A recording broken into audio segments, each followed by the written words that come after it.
Welcome to HortTube. My name is Jim Putnam. It's time to start some fall vegetables.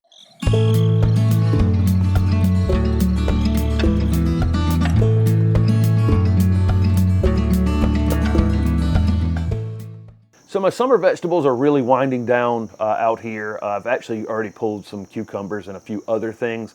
Got massive amounts of vegetables out of there toward the end of the season, and then there's some decline in some things and needed to come out. I still have some peppers over there that are looking pretty good, and honestly, maybe the peppers are looking better than they have all season at this point. So they've been left in place. A lot of the tomatoes are still over there, still getting lots of tomatoes, and some okra as well. Everything else has been kind of picked over. Steph and I have been talking about it, and we want to come up with some, you won't be able to see this, but this is a plan for the fall vegetable garden that has a more geometric shape to it. This is the only space up back here that is in the full sun all day long, and so my vegetables are all kind of contained over there. There are some in containers here and there, and plugged in some places in the landscape if so some things volunteer back, like tomatoes and things, and they've been allowed to grow here or there, pick a few tomatoes off and then pull them out like they were weeds. But for the most part, I'm just kind of confined to that space over there because it's so sunny. It is a big rectangle, and so we're going to turn the rectangle into some sort of better looking space that fits the overall garden. And so there'll be some sort of more geometric shape to it, maybe some sort of small structure in there, something that makes it look more like it's part of the garden. Anyway, it's time for fall vegetables to get started, and I'm actually a little bit later than I'd like to be starting some of my seed. Almost all the fall vegetable seeds can be planted directly into the soil. And so the ones that I should have grabbed these before I started here. I'm going to go through real quick my direct seeding list for fall vegetables is definitely radishes. They'll go directly into the ground. And what I've done here is I'm pulling out as I pull out my summer vegetables, I'm putting a little bit of compost back into the garden, which will get mixed in as the radishes get planted. My spinach will be direct seeded. Carrots are direct seeded, but I'll take a fork and actually dig the soil up a little bit deeper for the carrots and make sure that they have they need to root deeply into the soil. So I'll make sure it's broken up just a little bit under them. I won't flip the soil over. I won't till the soil. I'll just take a fork and just kind of stick it in the ground, pull back on it a bit, make sure the soil's broken up a bit underneath the carrots. I've got a couple specialty carrots. There are radishes. 3 different types of radishes going in. Super easy to do radishes from seed. They'll go in here in the next week directly into the soil out there. By the time, so I've got these things that I'm direct seeding, they'll go into the space that's been opened up by the cucumbers coming out and the squash and the zucchini coming out already. The things that I'm going to be seeding in the house will take the place of the tomatoes and the peppers and the okra that's still out there in a couple weeks. They're collards. I do collards every year. And then there's some pak choy. Pak choy is really an excellent, easy to grow fall vegetable. Highly recommend it. It cooks down. You can cook the foliage down in a pot and mix it in with any kind of Asian food that you're making. It's just really super easy. One of the easiest things to grow in your garden. And then some Swiss chard, and I'll do some of these directly in containers as well.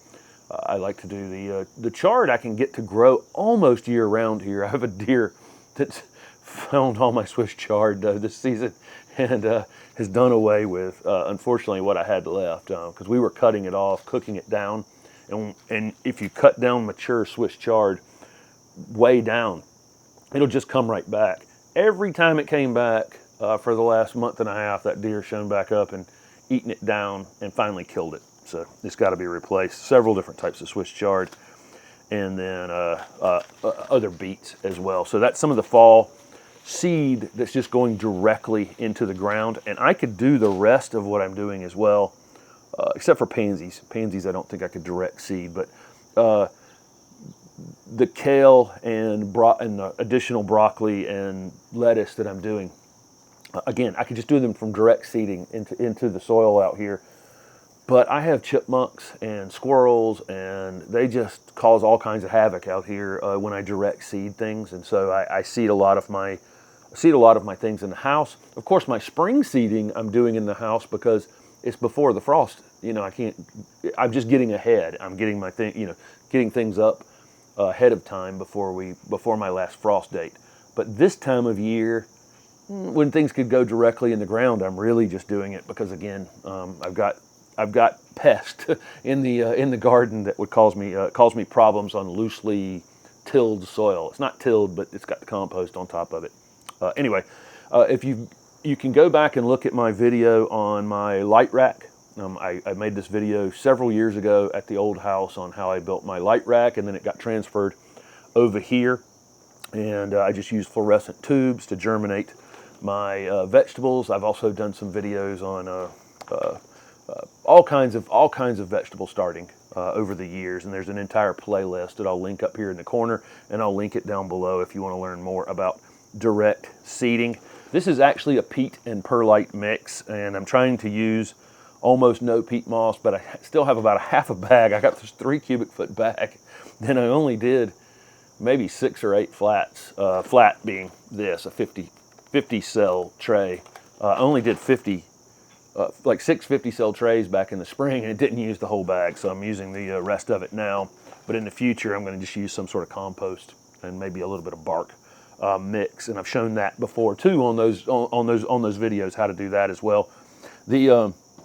I have Brussels sprouts, broccoli, and mixed lettuce. I'll show you real quick on the lettuce. So here's this 50 cell tray. I've showed these trays many times, and I'll link some of these down below.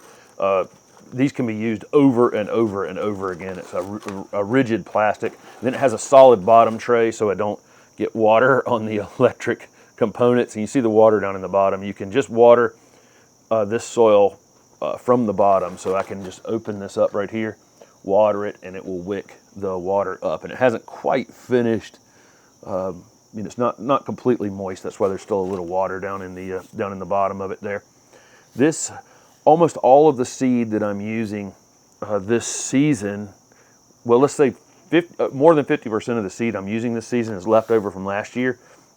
And so where I'd normally put 1 or 2 seeds in each cell, I'm actually going to do a few more. I'm assuming the germination rate has dropped a little bit because I haven't stored these in a refrigerator or anything. So my guess is, again, the germination rate's dropped, so a few more extra seeds. When the seed is this tiny, this is a Wildfire Lettuce mix from Johnny's Seed. So it's several different lettuces mixed together there.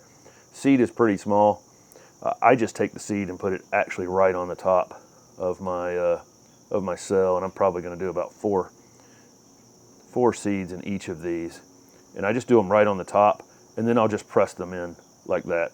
If it's a larger seed, let's say it was a pea or a bean or something like that, I'll take a pen or a pencil or something. I'll take a pen or a pencil or something and actually make a hole in it and cover it to whatever depth the back of the package says on it. But with these tiny seeds, I'll just press them in to the soil. What we did to not overdo, because we always overdo, is Steph went and wrote how many cells we were going to do on each item. So this one's getting 10 cells, which on this 50 cell tray is 2 rows. And so we're trying not to, we tend to really overdo on our vegetable starts every year. So we're trying to cut that down a bit and just grow what we need. Try to keep the seed from season to season. But I'm barely covering these. Lettuce germinates readily, and really, again, like I told you earlier, it would do fine in the garden. And that's it for that. And so I'm just going to go pack by pack. I'll put similar things in the trays. And so this pile right here is all lettuce, and so the lettuce will take up this tray. The broccoli will go in a separate tray because it might take the broccoli a week or 2 longer. It'll go in there with the Brussels sprouts. Doing kohlrabi as well. Kohlrabi is a really easy, cool season vegetable for us to do here in the South. It probably could be grown in the summer in northern climates, but super, super easy plant to grow and super decorative in the garden as well. And every time somebody sees it, that doesn't recognize what it is, they always are interested in it. And then the kale is going in. Pansies are kind of interesting. Just doing interesting pansies from seed that I couldn't find somewhere else. They're actually just kind of not the easiest thing in the world to do at home from seed. They have some special requirements that the growers know how to do easily, and so I'll probably buy the majority of the pansies that are going to go in the landscape, which I try not to do. Again, you know, I really like to start things from seed here, but I am doing some interesting one. This one's called brush strokes, and these will end up in containers during the winter. Some of these were quite beautiful this past year. I don't remember if I showed them off or not, but really interesting colors on this this one from Baker Creek.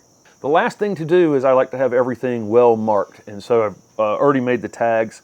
This is Wildfire Lettuce and the date that it's going in, and I think this is actually, you can see this kind of up close. Hopefully it'll focus on that. Yeah, right there. So this is Wildfire Lettuce, and with the date on it. This is a used tag. This was a tag that was has been used once already, and it's just been flipped over. I like to use these tags, these plastic tags, as many times as possible.